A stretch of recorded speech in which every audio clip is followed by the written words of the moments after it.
das que eu tenho recebido. Vou pedir só um minutinho, Fernando, só para lembrar o pessoal que as perguntas podem ser feitas no bate-papo. Quem quiser fazer, a gente vai estar organizando para depois passar para Fernando. Perfeito. Desculpa. É isso. Boa. Então, assim, eu cheguei na XP no começo desse ano, né? Eu tô há 17 anos no mercado, estava nos últimos 4 anos em Londres, né? Estava cobrindo ações europeias de consumo. Então, foi bom, deu né, abrir bastante a cabeça. Eu já tinha morado nos Estados Unidos também, mas quando eu morava em Nova York, eu cobria América Latina, né? Então, eu cobria Ambev, Brasil Foods, JBS, etc. Eu cobria o setor de agrícola, mas eu ficava baseado em Nova York um tempo.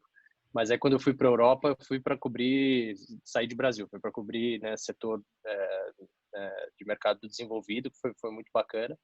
E aí, vim para a XP no começo desse ano. Né, o cenário era outro, né, o cenário mudou muito rápido, mas assim,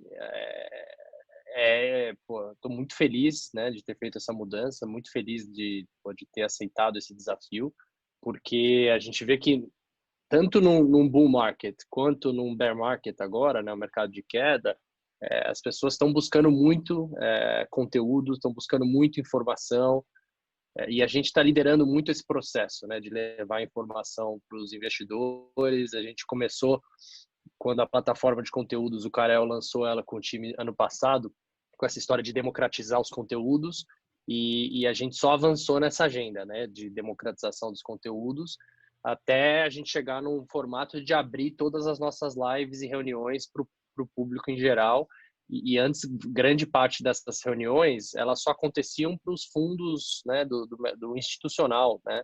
Então, foi uma grande mudança de paradigma isso, né? A gente abrir todo esse conhecimento, esse conteúdo, e a gente tem tido resultados excelentes, assim, em termos não só de números de usuários, né, e usuários frequentes na nossa plataforma, como também as notas, né, o NPS, a nota média, exato, a avaliação média dos relatórios continua muito alta, o que é um bom sinal, né? Ou seja, não só a gente aumentou muito a quantidade de coisas que a gente tem feito, como a avaliação continua muito alta, né? O que é um excelente sinal. Então, está sendo excelente, né? Assim, obviamente, passar por outra crise, né, é complexo, mas a gente está vendo uma mudança de paradigma, né? As pessoas estão usando, eu acho que todo esse trabalho que vocês têm feito, que a gente tem feito, que os influenciadores, tipo Primo Rico, etc., todo mundo tem feito de educar as pessoas e ajudar o investidor a pensar no longo prazo.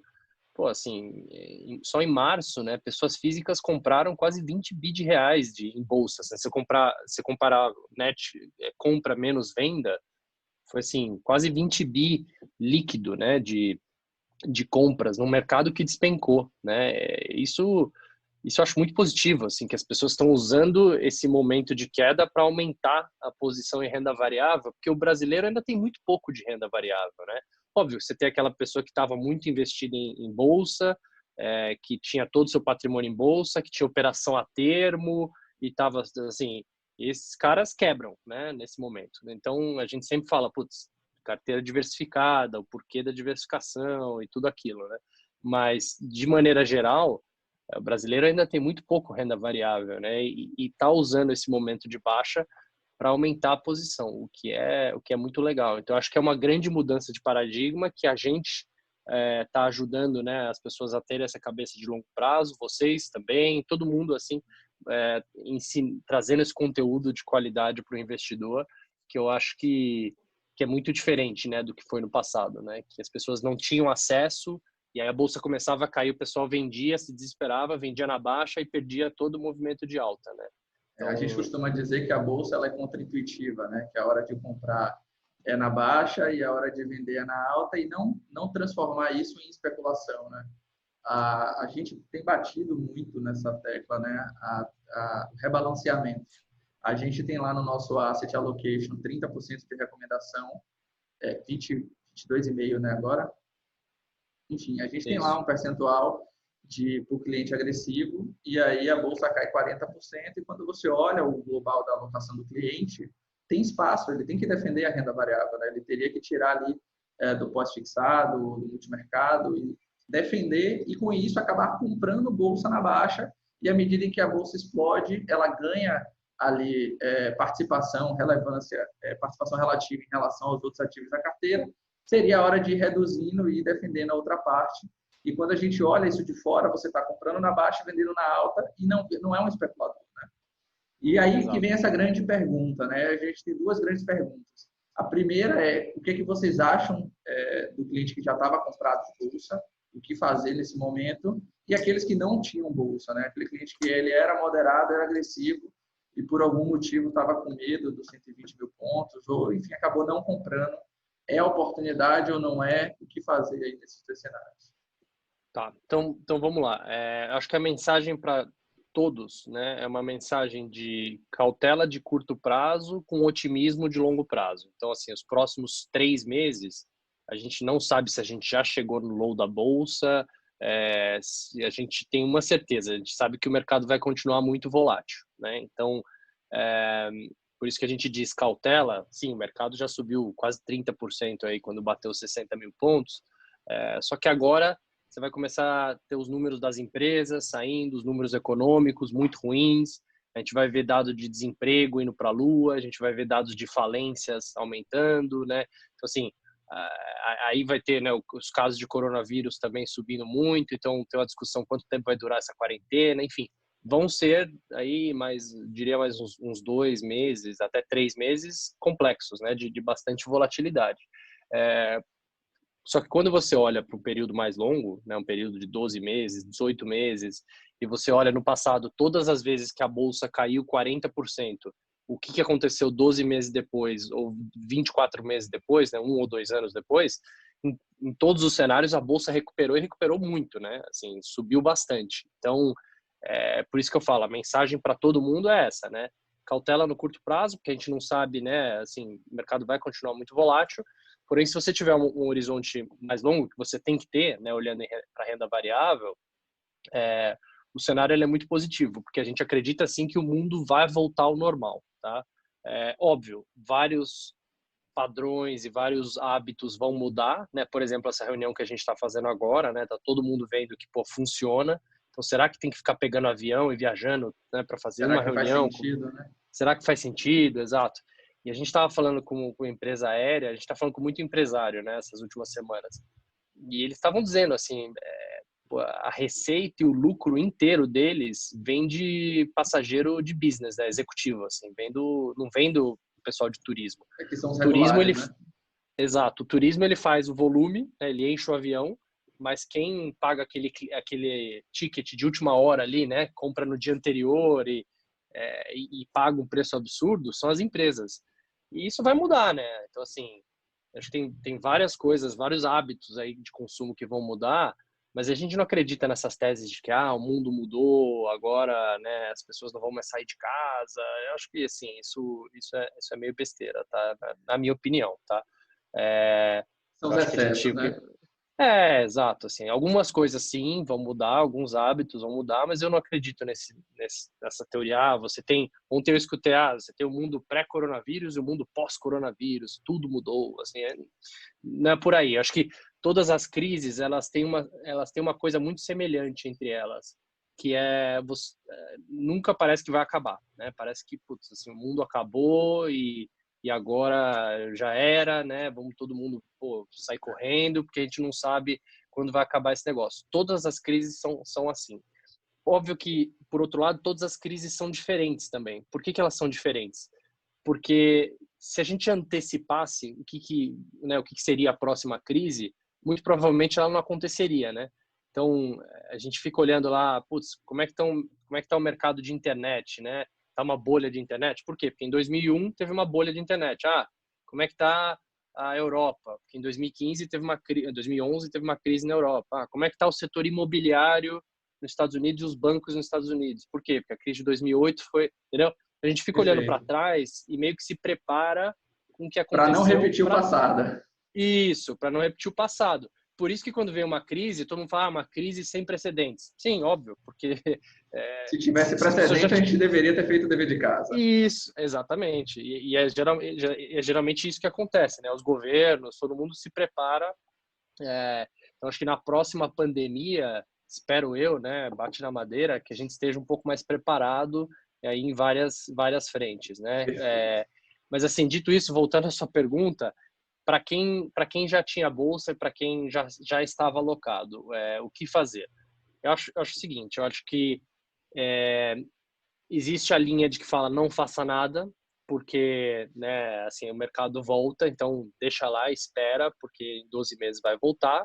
Só que se você tem ações diretamente, você não está num fundo de ações, se você não tem um gestor profissional ali tocando né, esse seu patrimônio de ações, tem várias trocas que dá para ser feita nesse momento, né? Então, as pessoas não precisam ter medo de, vou vender esse papel que caiu 40, 50, 60 e comprar outro papel, porque o outro papel também caiu bastante, né? Então, assim, você está fazendo trocas, na verdade, na tua carteira, e você está olhando, pô, essa empresa aqui que eu tenho na minha carteira, será que ela vai sobreviver? Será que ela vai passar bem essa crise? Como é que vai ser o day after dessa empresa, né? Então, assim, muita gente fala, vou comprar esse papel aqui porque ele caiu 80%, mas você fala, pô, peraí, mas, né, assim, por quê? Então, você tem que entender o que você tem na sua carteira, mas entender o porquê você tem aquele papel na sua carteira. Acho que é mais importante até entender o porquê.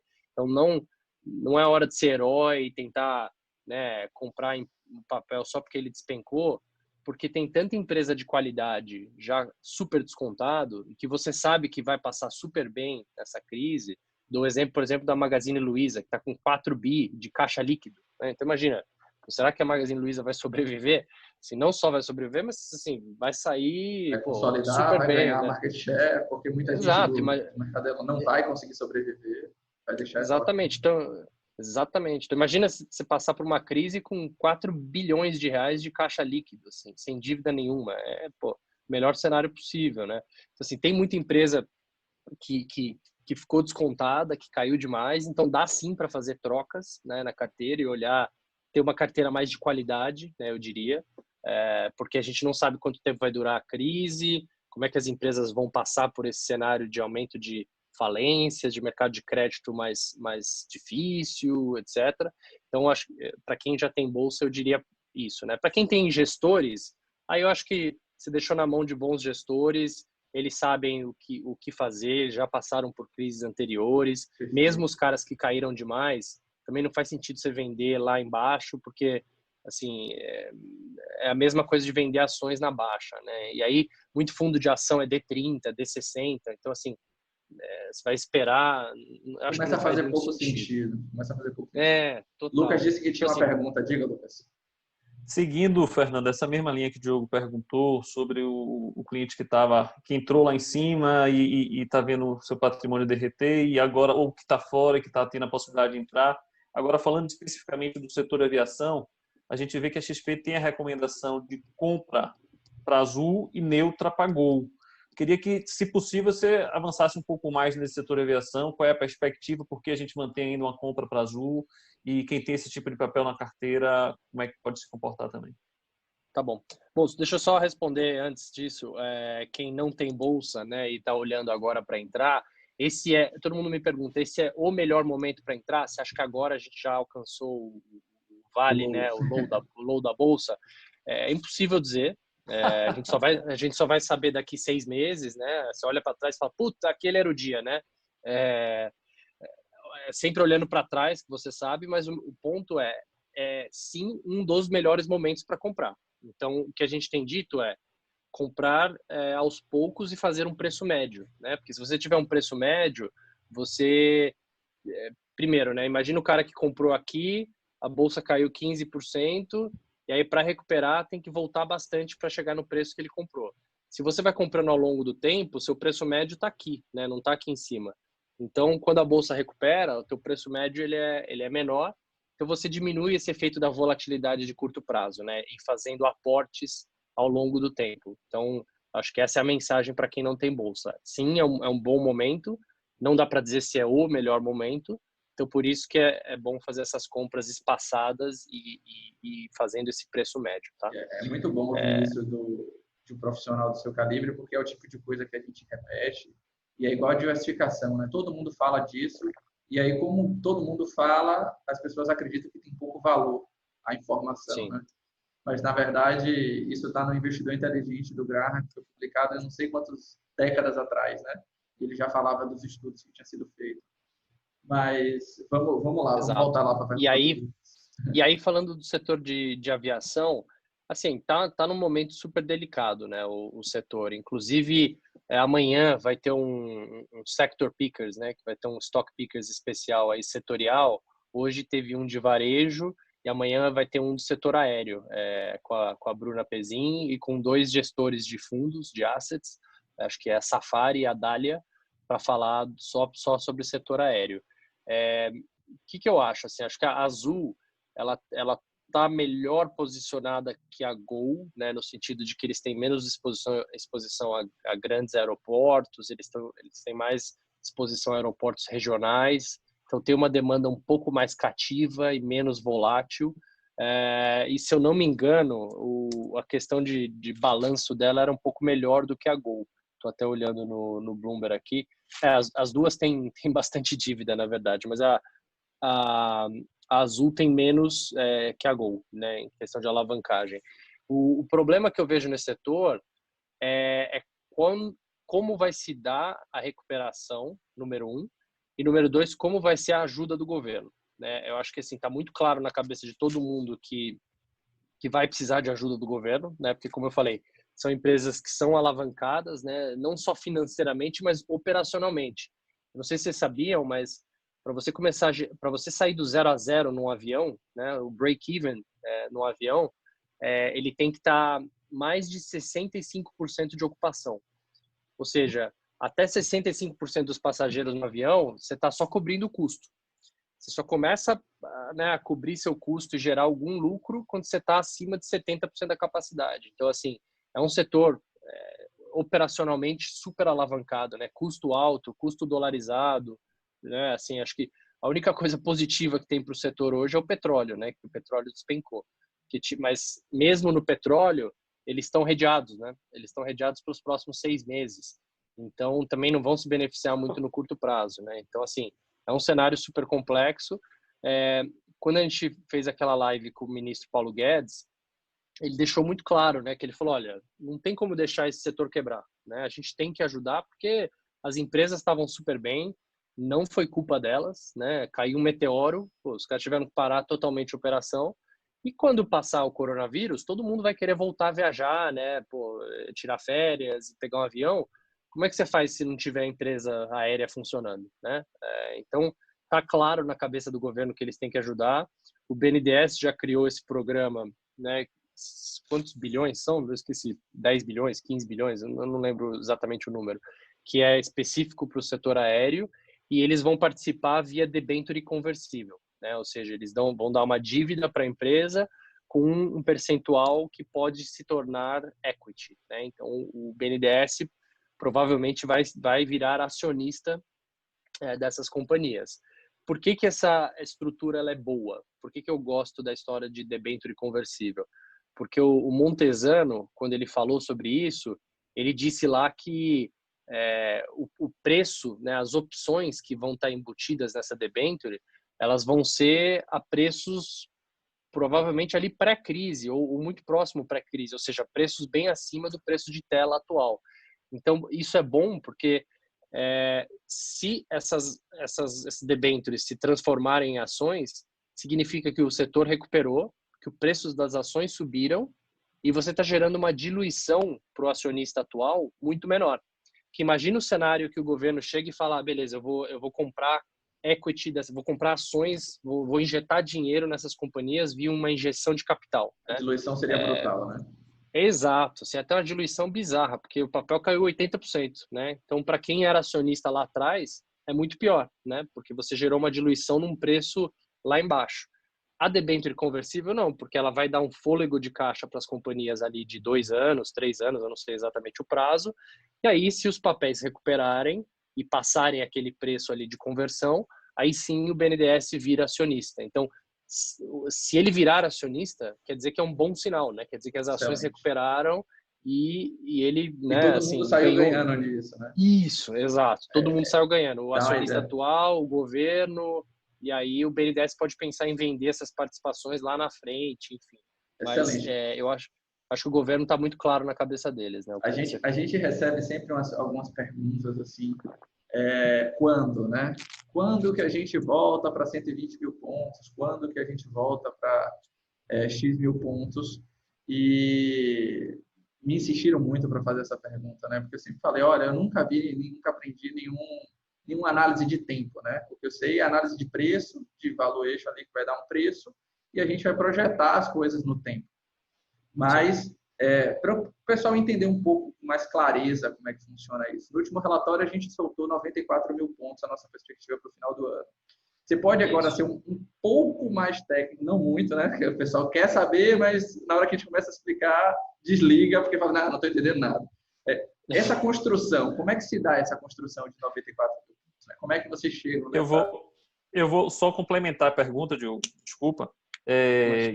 Pensando exatamente nisso, né? Num horizonte que nem o nosso agora, que nós estamos passando, que a visibilidade está muito baixa, que a gente não consegue enxergar muito o futuro, como é que a gente consegue fazer essa avaliação de preço de 94 mil pontos? Então, só complementando aí, Diogo, pode seguir, Fernando. Não, excelente pergunta. Assim, só o pessoal entender como é que a gente faz essa análise, né?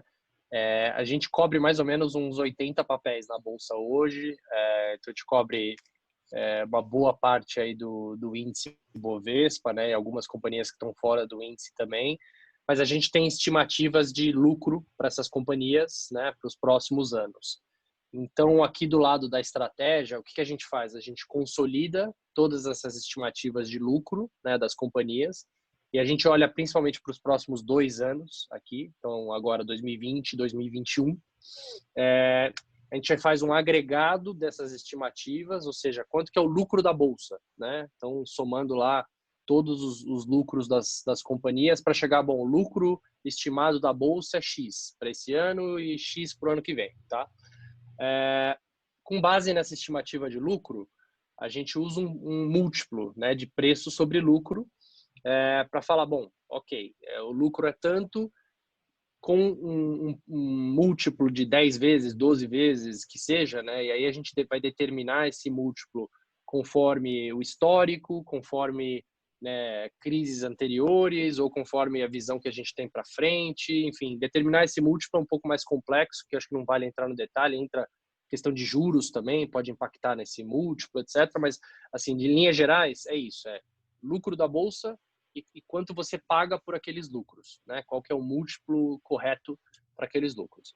Então, vamos lá. A gente fez uma revisão grande, né, de estimativas aí nas últimas 2, 3 semanas. A gente revisou todos os modelos, todas as empresas que a gente cobre, e a gente estimou que a queda de lucros média para esse ano, 2020, foi mais ou menos uns 30% de corte, né? Então, assim, varejistas, empresas aéreas caíram muito mais, né? Caíram 50%, 60%, 80% a estimativa de lucro. Para outras companhias caíram menos. Então, o nosso corte de estimativa da Bolsa, de 132 mil para 94, ele se deu principalmente por essa queda de lucros, né? Nas estimativas. Só que quando a gente olha para 2021, então, assim, se eu usasse só o lucro de 2020 e o múltiplo atual da Bolsa, esse target cairia bem mais, tá? Por que ele não caiu mais? Por que ele caiu, mas ele não despencou, não foi para 70 mil pontos ou o que seja? Porque a gente está estimando que no final desse ano as coisas já vão estar voltando ao normal e o mercado já vai estar olhando para um 2021 bem melhor, né? Então, quando a gente cortou muito o número de 2020, mas não cortou tanto o número de 2021. Na verdade, a gente até subiu a projeção de PIB, né, para 2021. A gente está até estimando um crescimento maior. Então, a estimativa de lucro de 2021, ela caiu bem menos, né? Então, por isso que a gente tem esse efeito, né, uma queda muito forte agora e ano que vem recuperando bastante.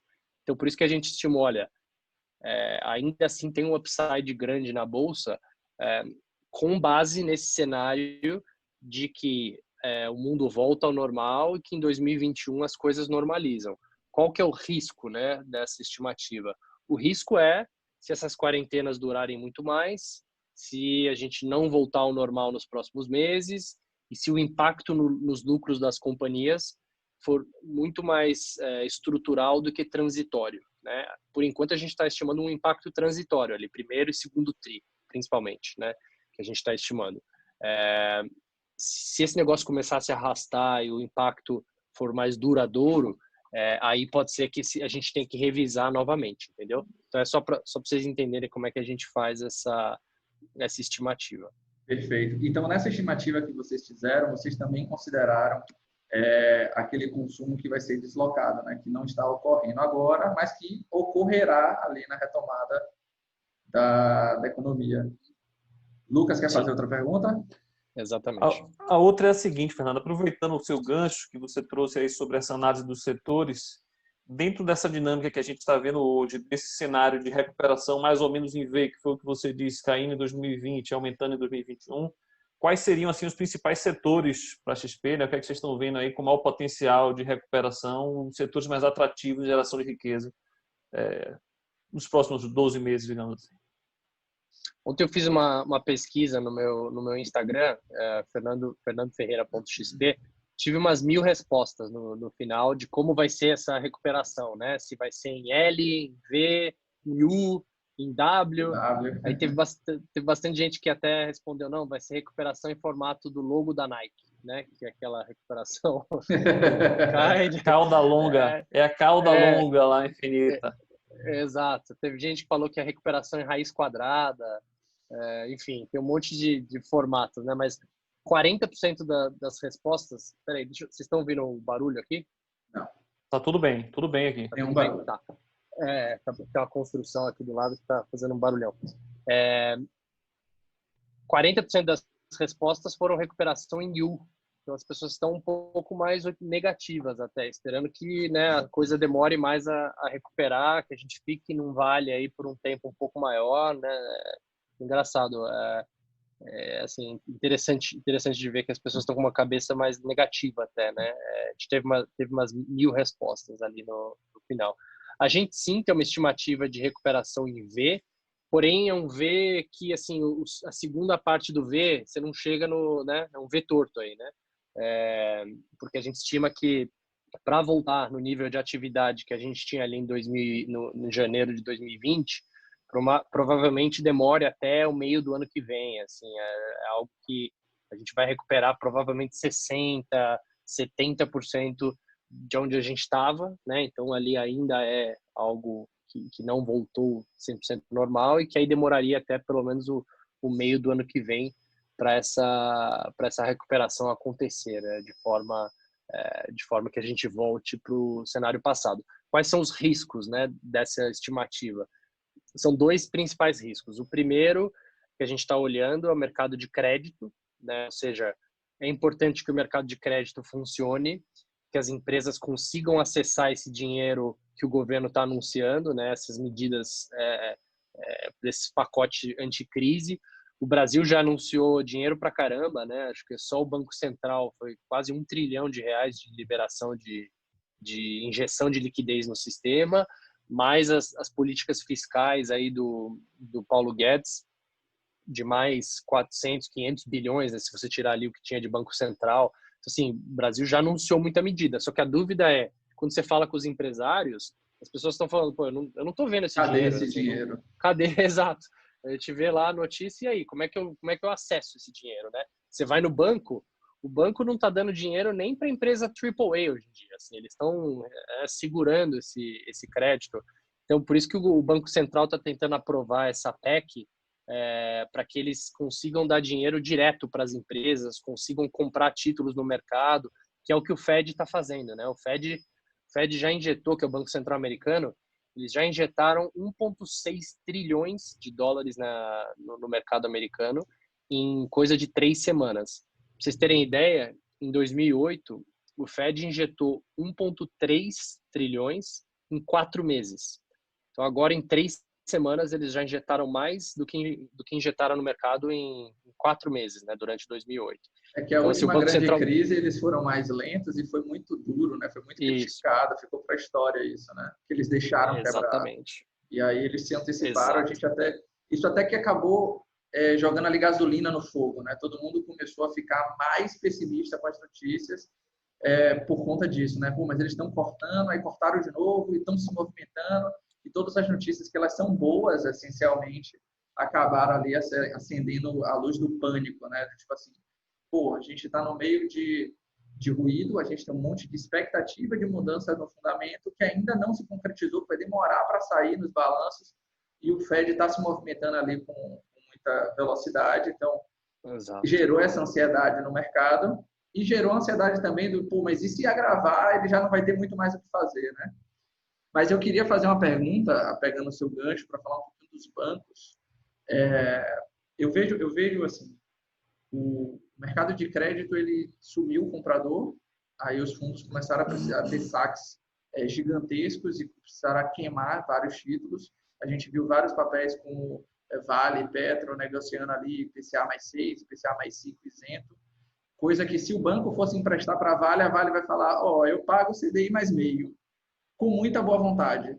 E aí os bancos aprovaram lá, mexeram nas suas tesourarias e começaram a tomar esses títulos, né? Inclusive, a ideia de eles darem essa carteira de crédito como garantia lá para o Banco Central também é para estimular que eles continuem comprando, para tentar estabilizar ali esse setor de crédito, né? Aí a pergunta vem, como é que faz, o que é que faz um banco entregar um dinheiro ali para uma empresa média, para uma empresa grande, se ele pode ir no mercado e comprar uma debênture da Vale de IPCA mais 4,5? Como é que vocês veem aí esse movimento dos bancos, né? Não, acho que é uma excelente pergunta e além disso tem um outro problema para os bancos, que é como as empresas grandes elas saíram do mercado bancário e começaram a tomar dívida direto no mercado, né, via debêntures. Esse mercado de crédito corporativo cresceu demais, né, de debêntures corporativas cresceu muito nos últimos anos. Os bancos eles acabaram migrando a carteira de crédito deles, principalmente nas pequenas e médias, né? Então, o grande risco, o grande problema que o banco está vendo hoje é um risco de inadimplência, né? Então, você subir a liquidez e injetar mais liquidez no sistema não necessariamente vai funcionar, porque o banco não está preocupado com ter dinheiro, o banco está com dinheiro em sobra, né? Se você olha os índices de Basileia, os índices, né, de liquidez dos bancos, eles entraram nessa crise numa posição muito sólida, né, de balanço. Mas eles estão preocupados com o risco de inadimplência. Por isso que eles estão segurando, né? Eles estão falando, não dou dinheiro para ninguém agora, porque pode ser que eu tenha um risco de inadimplência muito alto aqui. Então, a gente acha que aquela medida recente que o governo fez, que o Tesouro participa com 85% do risco e os bancos com 15%, né, a 3,75% ao ano, que é uma linha só para pagar a folha de pagamento, a gente acha que esse tipo de medida foi muito acertada, porque mostra que o governo está disposto a começar a dividir o risco da carteira, né?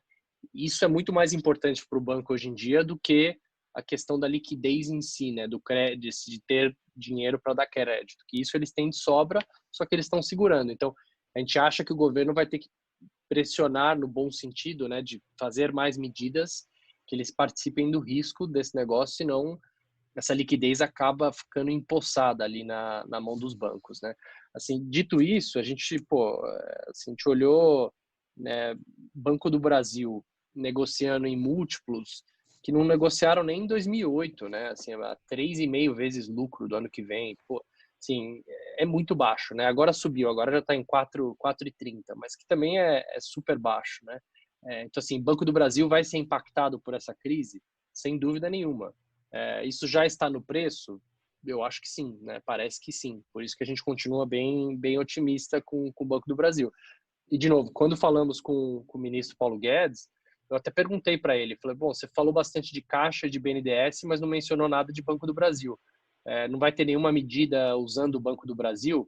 E a resposta dele foi, olha, o Banco do Brasil a gente não tem 100% do capital, então a gente precisa respeitar os acionistas, etc. Foi uma resposta excelente, né? Excelente. Em governos anteriores a gente não ouvia isso. Né? Em governos anteriores era, pô, põe aí o Banco do Brasil para dar crédito a qualquer preço para todo mundo, entendeu? Então, assim, ver o Banco do Brasil negociar nesses múltiplos é super barato e o governo dizendo que não vai usar o banco como política monetária, né? Pô, é uma notícia excelente. Então, acho que sim, os bancos vão ser impactados, né? E esse impacto nos bancos ele não vem de imediato, porque esse aumento de inadimplência ele demora para bater nas carteiras. Então, é algo que a gente vai ver ao longo aí dos próximos 6 a 9 meses.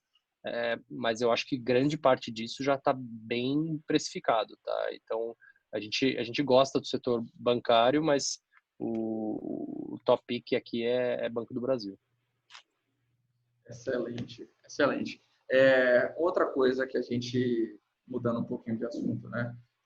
Muitas pessoas, muitos clientes viraram para a gente e falam assim, e com relação às proteções, o que é que a gente faz? E eu costumo dizer que a gente já fez, né? A gente orienta uma carteira diversificada, que tem um controle ali de renda variável, que tem balanceamento, e mesmo assim as pessoas estão ali ávidas por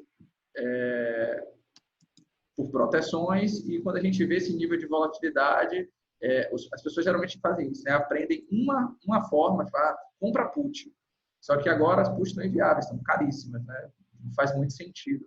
E aí eu queria entender o que vocês estão vendo aí de proteções adicionais, né? Principalmente para tentar suavizar esse curto prazo, né?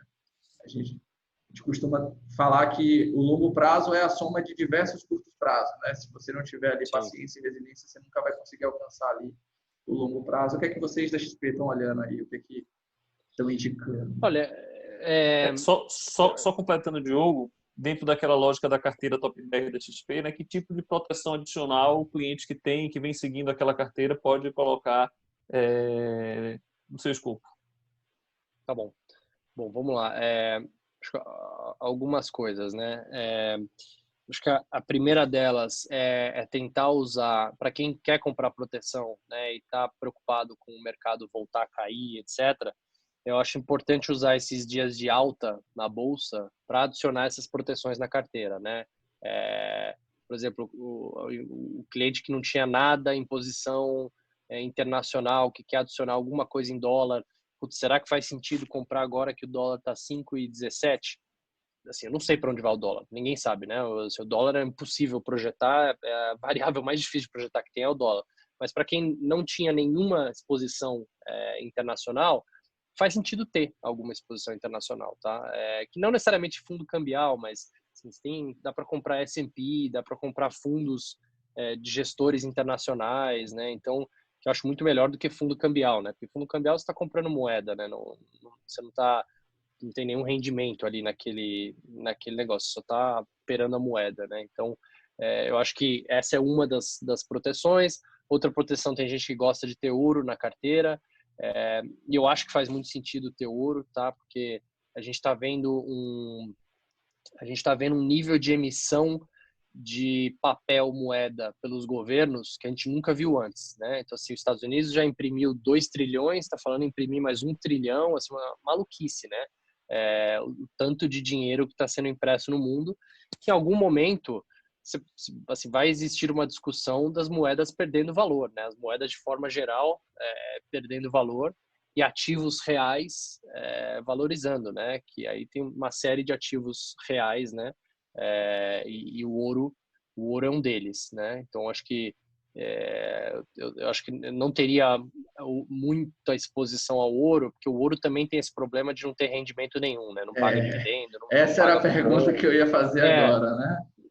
Exato. Eu nunca gostei muito de ouro historicamente, justamente por conta disso, mas a gente está vivendo num mundo sem juros praticamente, né? Que não existe juros no mundo. Então, assim, não ter juros por não ter juros, o ouro acaba sendo uma proteção melhor hoje em dia, porque você não tem mais aquele, né, conforto da renda fixa de pagar um cupom gigantesco, né? Isso não tem mais. Então, eu acho que faz sentido ter um pouco de ouro. E aí, em estratégia de opções, e aí dentro da carteira, antes de falar de opções, o que a gente fez para tentar proteger a carteira? assim, a gente errou no mês de março, porque a gente estimava que o coronavírus ele iria chegar no Brasil, mas não tão rápido. Então, a gente tinha saído de papéis de commodities e ficado com uma carteira 100% doméstica.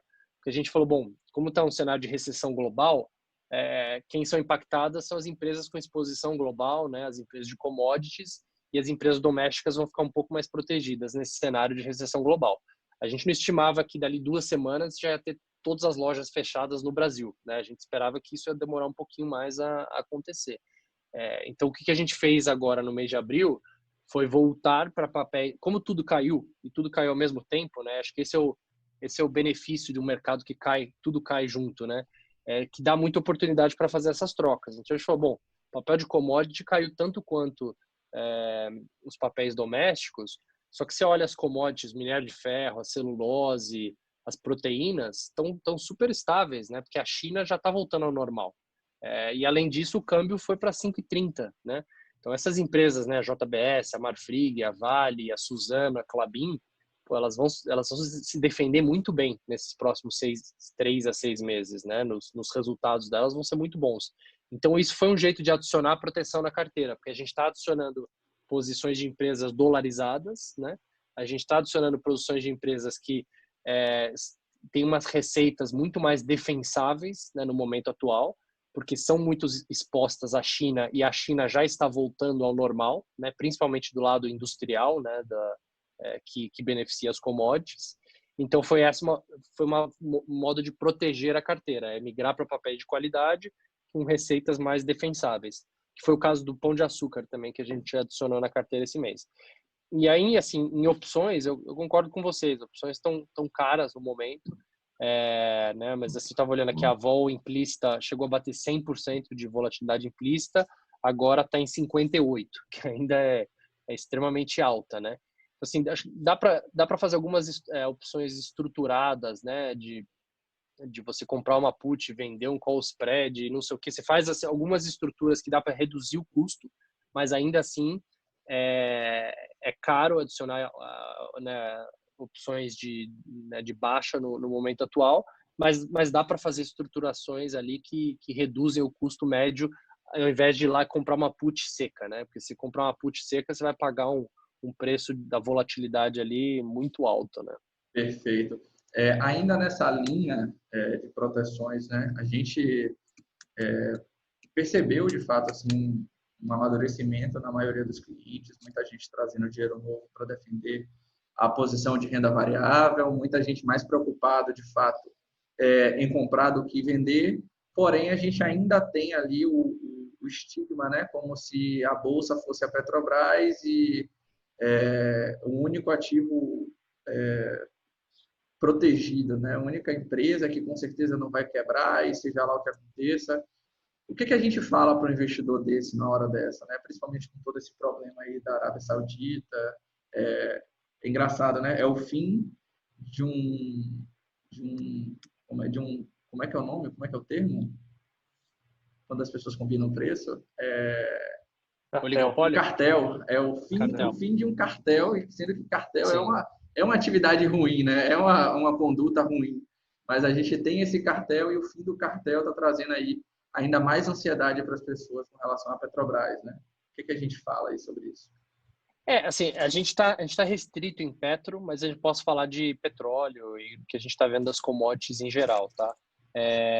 Então, assim, do petróleo em si, acho que tem alguns problemas no petróleo, né? Primeiro, essa briga aí entre a Arábia Saudita e Rússia, né? Que não chegaram num acordo. A Arábia Saudita decidiu entrar num price war aí, e subir a produção, né? E dar desconto pra caramba de preço. Então, assim, o preço foi a $20 o barril, né? Dava 60, 70 dólares, despencou. Então, no mínimo, todas as empresas de petróleo vão ver os resultados aí cair no mínimo 40, 50%, né? Então, assim, não tem muito jeito, né? Todas as empresas de petróleo que tinham desalavancado voltam a ficar alavancadas porque, né, o teu EBIT dali vai cair pela metade, né?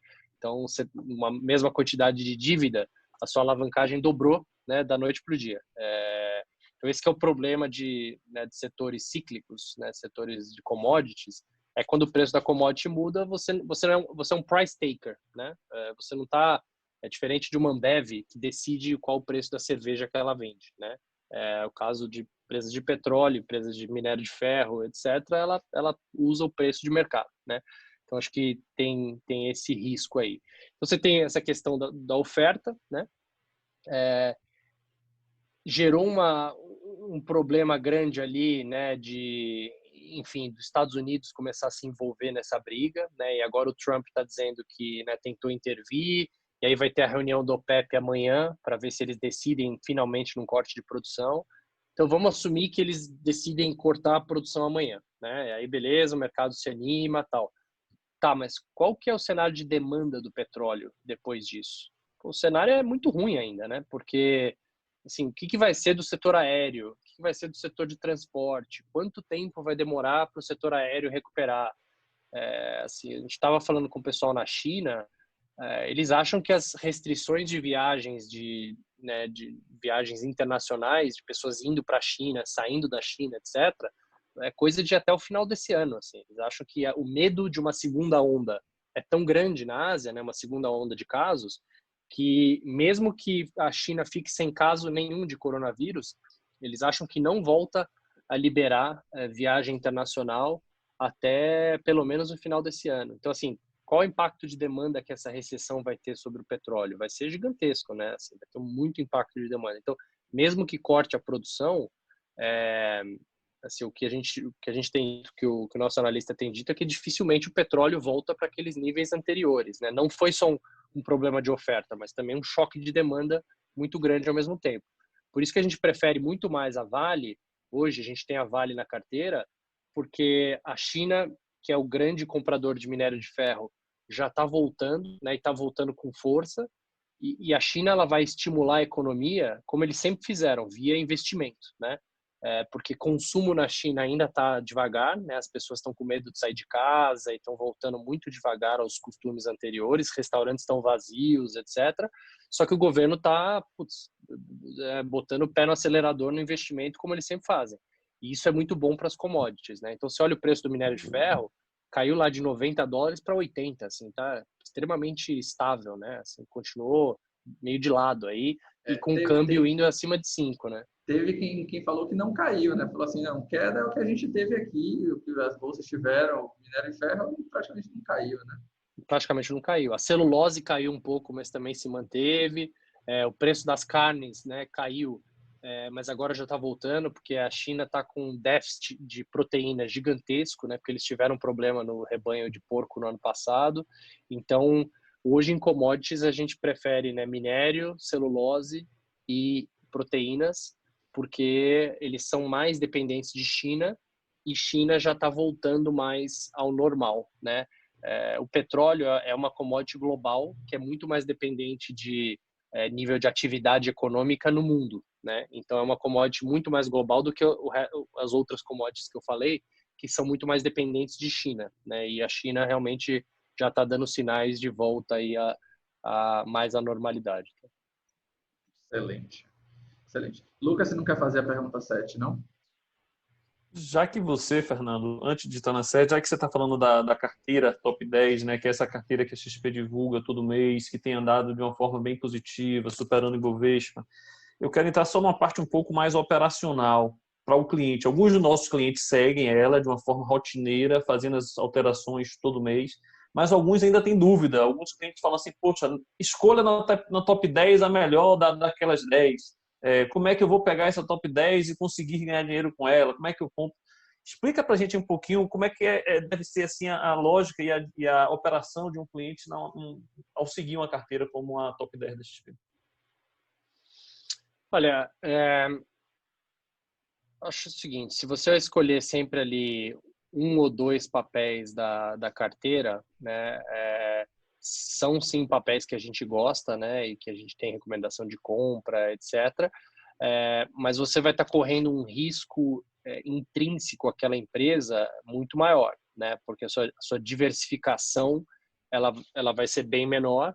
Então, caso aconteça algo específico com aquela empresa, você vai estar correndo esse risco aí, que é o alfa, né? Você vai estar correndo um risco intrínseco específico àquela empresa muito maior do que se você tiver uma carteira com 10 papéis, né?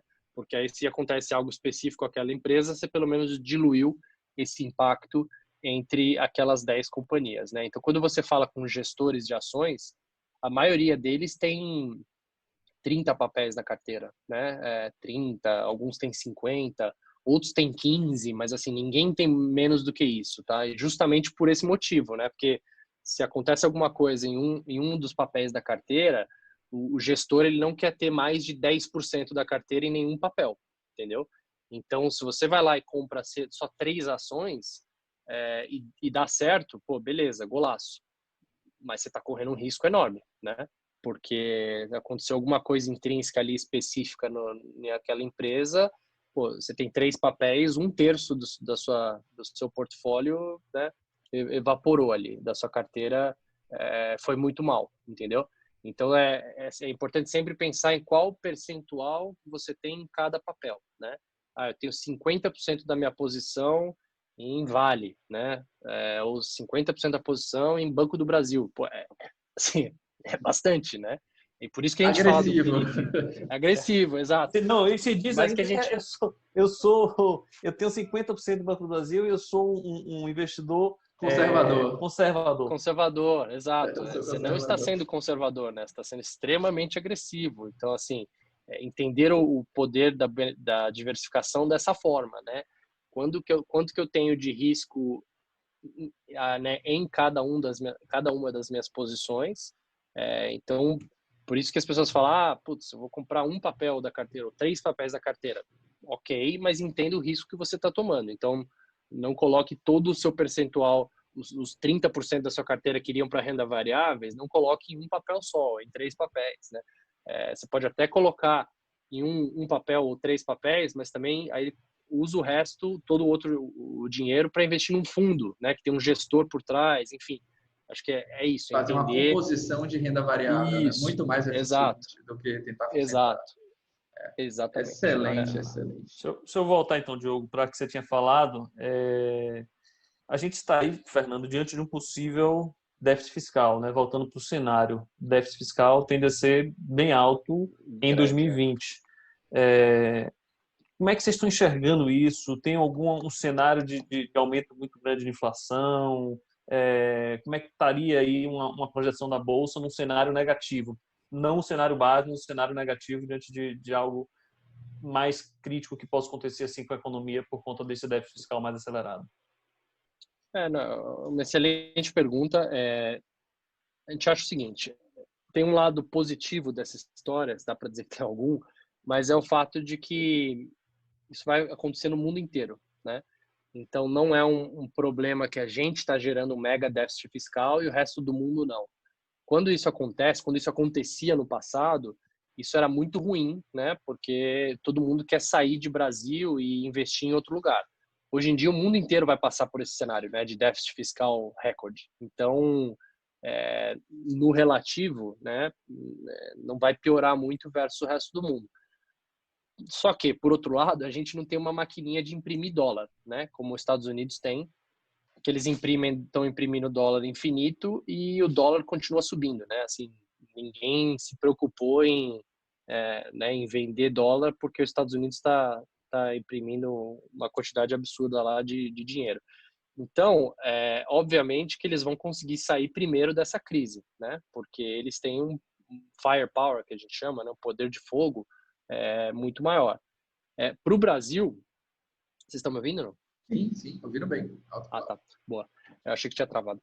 Para o Brasil, a gente vai ter que pagar essa conta, né? E essa conta vai chegar, né? Eu acho que a sociedade inteira vai ter que pagar essa conta nos próximos anos. Então, tem uma visão otimista da coisa e uma visão preocupante.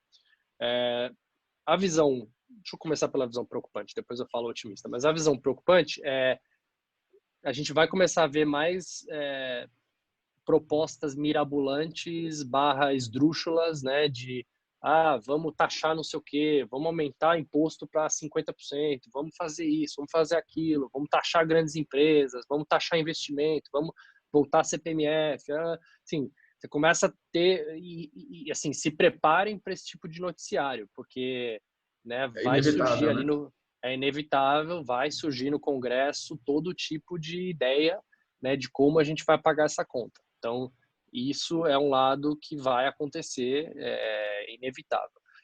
O lado otimista da história é o seguinte, na visão do governo, bom, o Brasil pós-coronavírus é um país com juros ainda mais baixo e com uma vontade de atrair capital externo ainda maior.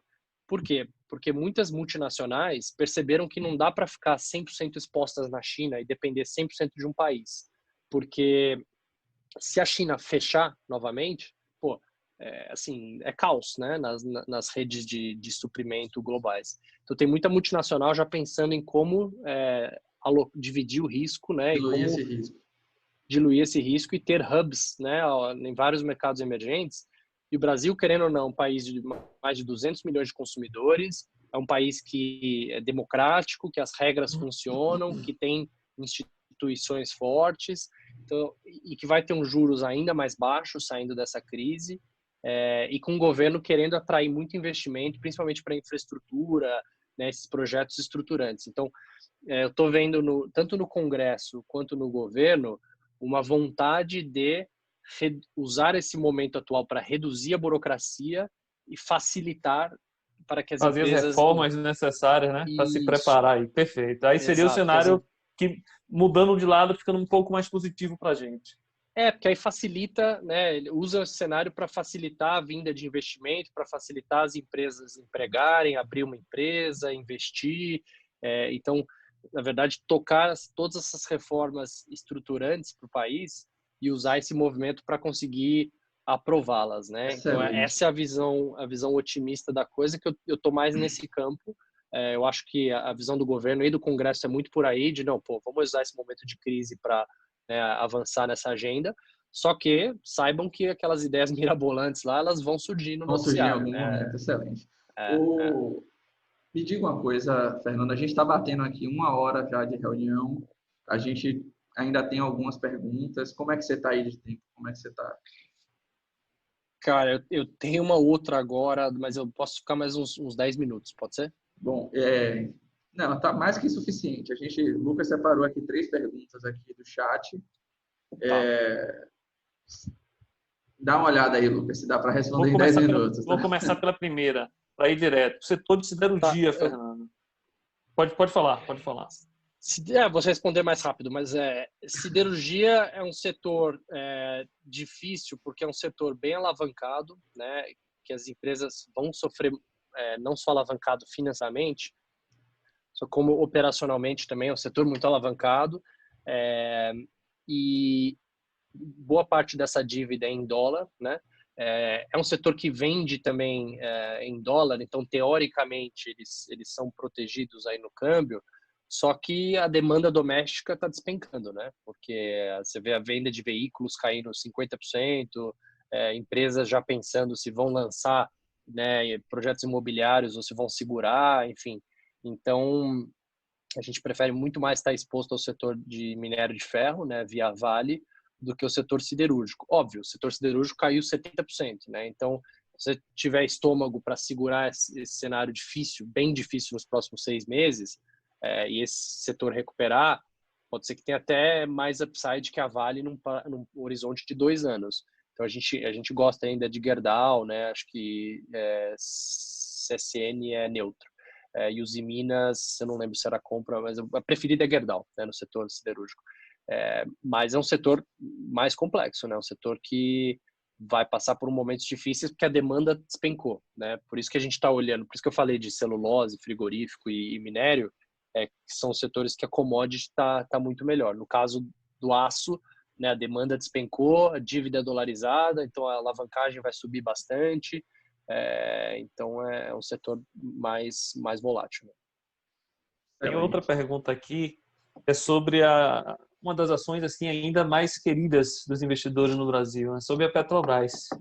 Muita gente ainda quer vir para está restrito. Verdade. Passando. Então, vamos passar essa aqui. Já que vamos passar essa pergunta, eu vou perguntar sobre essa medida aí do Lewandowski. O que é que o STF está fazendo aí? Vamos forçar a demitir? Ter que homologar os acordos ali de manter os empregos, ter que ser homologado no sindicato? O que é que isso é não é vento? É preocupante? O que é que você acha aí? Acho que tudo que envolve o STF a gente tem que estar bem de olho, né, ali para ver o que sai, enfim, porque não necessariamente as decisões são, né, alinhadas com o governo, são decisões, e nem tem que ser, né, tem que ser um poder independente mesmo, né, o STF. Então, assim, acho que sem dúvida a gente já viu no passado, né, decisões que não foram boas, né, para as empresas ou para o mercado, porque foram decisões estritamente jurídicas. Então tem que ficar de olho, sim. A gente tem um acompanhamento. Acho que a gente é a única casa que tem um time político muito grande, né? A gente tem algumas pessoas em Brasília, tem umas 3, 4 pessoas no time em São Paulo só fazendo política também. Então, é um time de mais de 10 pessoas que só acompanha a política e eles sobem na plataforma, né, de conteúdos diariamente, e também tem um resumo semanal da política que eles sobem, né, e que envolve o Supremo também, né, nessa cobertura política. Eles recentemente eles têm ficado mais preocupados, né, se você ler a análise do nosso time político, eles têm tido uma preocupação maior, porque a polarização vai aumentar, né? Acho que a mensagem aqui é isso. Como a gente está entrando num cenário de crise, etc., e já entramos num cenário muito politizado, muito polarizado, essa polarização tende a aumentar ainda mais. Então, a gente vai ver as pessoas com opiniões muito fortes e cada um puxando para um lado. Enfim, acho que esse é o lado ruim da história, né? Que, infelizmente, a gente vai ficar ainda mais polarizado, né? Nesse mundo aí, nesse Brasil pós-Covid, né? Mas do ponto de vista de preço, de influência, de risco, mais tranquilo, né? Isso aí, mais transitório. Exato. É mais transitório do que estrutural. Você sempre tem que pensar, putz, eu sou sócio né, do Jorge Paulo Lema na Ambev. O que isso aqui vai impactar nos resultados da Ambev, né? Ou a mesma coisa na Lojas Renner, uma Magazine Luiza. Quando você pensa nesse sentido, né, acho que você consegue ter uma visão muito melhor de falar, putz, na verdade não impacta tanto assim para as companhias, né? Então é um impacto muito mais de preço de curto prazo, né, de ruído, do que o impacto estrutural, né, nas companhias. Fundamento, perfeito. De fundamento, exato. Nossa última pergunta, Lucas, que a gente já está abusando aqui. A última é sobre fundos imobiliários. Ainda tem chegado algumas perguntas aqui sobre fundos, o pessoal querendo saber qual é o futuro dos fundos imobiliários nesse cenário, se você tem algo para falar sobre essa categoria também de renda variável. Então, eu gostei que você mencionou da categoria de renda variável, né? Porque muita gente olhava para fundo imobiliário como renda fixa, e não são renda fixa, né? Eles são produtos de renda variável. Exato, cotados na bolsa, são produtos de renda variável e a gente viu que realmente, né, podem cair também, né? Não só sobem. Dito isso, assim, os preços caíram metade do que caiu o Bovespa, e com uma volatilidade que também foi metade da volatilidade do Ibov.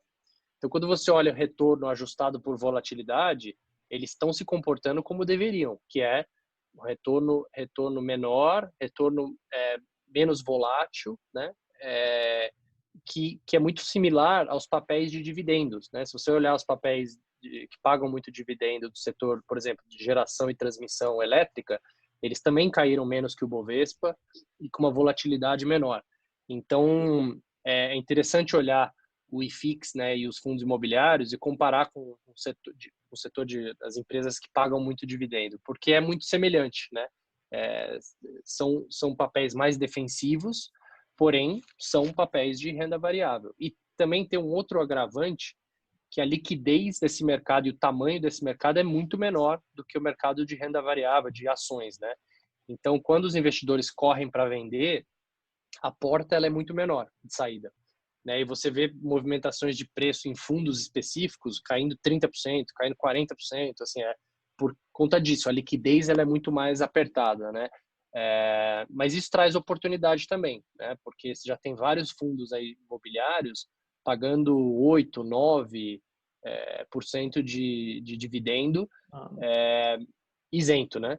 Então, assim, saibam que muitos fundos vão parar os pagamentos, já estão anunciando, né, que vão segurar aí pagamento de dividendo, porque as empresas, né, que são inquilinos ali daqueles imóveis, as próprias empresas estão renegociando os aluguéis nesse momento, né? Então, a gente está vendo vários anúncios aí de empresas que estão renegociando e não vão pagar nos próximos meses, o que faz com que os fundos também segurem esse dividendo nos próximos meses. Só que, dito isso, quando você olha num cenário normalizado, aquele dividendo médio que chegou a 3%, 4% lá em dezembro, quando os fundos subiram para caramba, agora já voltou para um patamar, você fala, no cenário normalizado tá pagando 8, 9 isento versus uma Selic, né, abaixo de 4, já voltou a fazer bastante sentido, né? Então, acho que é nessa linha que você tem que olhar, mas é isso, são produtos de renda variável. Excelente. Fernando, eu quero mais uma vez agradecer aí o tempo, a disponibilidade. Acredito que tenha sido uma grande aula aqui para todo mundo. E reconhecer, né, o esforço da XP, uma empresa tão grande, de conseguir destacar uma pessoa do seu calibre, da sua responsabilidade aqui para falar direto com o público, direto com nossos clientes. É realmente assim, um movimento sem precedentes. Muito obrigado pela sua aula. Lucas, quer fazer alguma consideração? Só agradecer também, Fernando, pela participação, foi muito bacana, eu aprendi muito também, são argumentos que a gente no dia a dia está levando para os clientes, apresentando, conversando. Muito obrigado pela sua presença. Não, obrigado vocês, show de bola. Obrigado, turma, e continua acompanhando lá o conteúdos.xpi.com.br, que a turma tem trabalhado bastante lá. Só um link, essa é uma área bem importante, que a XP tem um trabalho muito bem feito, pessoal. Todos os clientes que estiverem ouvindo podem chegar lá, ver as análises que são feitas de cada ação, como é que é desenvolvido, um trabalho bem feito, bem detalhado. Vale a pena acompanhar, sim. Valeu, pessoal. Grande abraço a todos. Valeu, turma. Aí.